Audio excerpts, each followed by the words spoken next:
ওম শ্রী গণেশায় নমঃ। সংক্ষিপ্ত মহাভারত আদি পর্ব।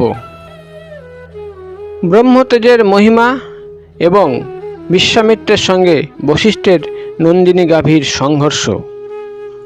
বৈশম্পায়ন বললেন, জন্মেজয়, গন্ধর্বরাজ চিত্ররথের কাছে মহর্ষি বশিষ্ঠের মহিমার কথা শুনে অর্জুনের মনে তার সম্বন্ধে অত্যন্ত কৌতূহল হলো। তিনি জিজ্ঞাসা করলেন, গন্ধর্বরাজ, আমাদের পূর্বপুরুষের পুরোহিত মহর্ষি বশিষ্ঠ কেমন ছিলেন? কৃপা করে তার সম্পর্কে আমাকে জানান। গন্ধর্ব বললেন, মহর্ষি বশিষ্ঠ ছিলেন ব্রহ্মার মানস পুত্র। তার পত্নী হলেন অরুন্ধতী। তপস্যার দ্বারা তিনি দেবতাদেরও অজেয় কাম এবং ক্রোধ জয় করেছিলেন। তিনি ইন্দ্রিয় বশ করেছিলেন বলে তার নাম হয়েছিল বশিষ্ঠ। বিশ্বামিত্র বহু অপরাধ করলেও বশিষ্ঠ কখনো ক্রোধান্বিত হননি, তাকে ক্ষমা করে দিয়েছিলেন। যদিও বিশ্বামিত্র তার 100 পুত্রকে বধ করেছিলেন এবং বশিষ্ঠের সম্পূর্ণ ক্ষমতা ছিল তার প্রতিশোধ নেওয়ার, তা সত্ত্বেও তিনি তা করেননি। তার ক্ষমতা ছিল যমপুরী থেকে সন্তানদের ফিরিয়ে আনার, তবুও তিনি যমরাজের নিয়ম লঙ্ঘন করেননি। ইক্ষ্বাকু বংশের রাজাগণ তাকে পুরোহিত করে পৃথিবী জয় করেছিলেন এবং তাকে দিয়ে অনেক যজ্ঞ করিয়েছিলেন। আপনারাও এমনই কোনো ধর্মাত্মা বেদজ্ঞ ব্রাহ্মণকে পুরোহিত রূপে নিযুক্ত করুন। অর্জুন জিজ্ঞাসা করলেন, গন্ধর্বরাজ, বশিষ্ঠ এবং বিশ্বামিত্র উভয়ই তো আশ্রমবাসী ছিলেন, তাহলে তাদের শত্রুতার কারণ কি? গন্ধর্ব বললেন, এই কাহিনী অতি প্রাচীন এবং বিশ্ববিশ্রুত। আমি আপনাকে বলছি, কান্যকুব্জ দেশে গাজী নামক এক প্রতাপশালী রাজা ছিলেন। তিনি ছিলেন রাজর্ষি কুশিকের পুত্র। বিশ্বামিত্র হলেন তারই পুত্র। বিশ্বামিত্র একবার মন্ত্রীকে নিয়ে মরুদ্ধন্দ দেশে শিকার করতে গিয়ে ক্লান্ত হয়ে বশিষ্ঠর আশ্রমে এলেন। বশিষ্ঠ আন্তরিক আতিথ্যে তাদের আদর আপ্যায়ন করলেন এবং তার কামধেনু নন্দিনীর সাহায্যে নানা প্রকার চব্য, চস্য, লেজ্জ পেয় দ্বারা তাদের তৃপ্ত করলেন। বিশ্বামিত্র এই আতিথ্যে অত্যন্ত খুশি হয়ে বশিষ্ঠকে বললেন, ব্রাহ্মণ, আপনি 1 কোটি গাভী অথবা চাইলে রাজ্যও আমার কাছ থেকে নিতে পারেন। শুধু তার পরিবর্তে আমাকে আপনার কামধেনু নন্দিনীকে প্রদান করুন।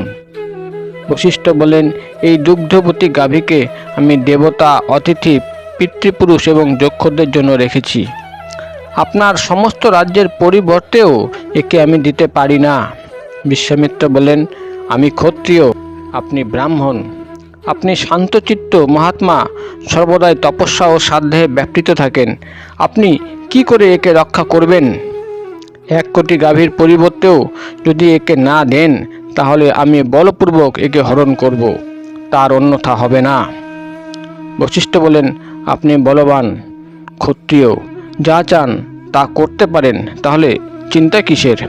তারপর বিশ্বামিত্র যখন বলপূর্বক নন্দিনীকে নিয়ে যাচ্ছিলেন, তখন সে কাঁদতে কাঁদতে বশিষ্ঠর কাছে এলো। বশিষ্ঠ বললেন, কল্যাণী, আমি তোমার ক্রন্দন শুনেছি। বিশ্বামিত্র তোমাকে জোর করে নিয়ে যাচ্ছেন। কি করব? আমি ক্ষমাশীল ব্রাহ্মণ, নিরুপায়।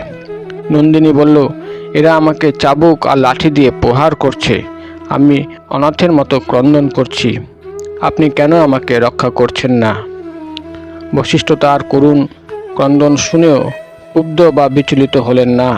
তিনি বলেন, ক্ষত্রিয়ের বল হলো তেজ, আর ব্রাহ্মণের ক্ষমা। ক্ষমা ভাবই আমার প্রধান বল। তোমার ইচ্ছা হলে তুমি যেতে পারো। নন্দিনী বলল, আপনি আমাকে পরিত্যাগ করেননি তো? যদি না করে থাকেন, তাহলে কেউ আমাকে বলপূর্বক নিয়ে যেতে পারবে না। বশিষ্ঠ বললেন, কল্যাণী, আমি তোমাকে পরিত্যাগ করিনি। তোমার যদি শক্তি থাকে তাহলে তুমি থাকো।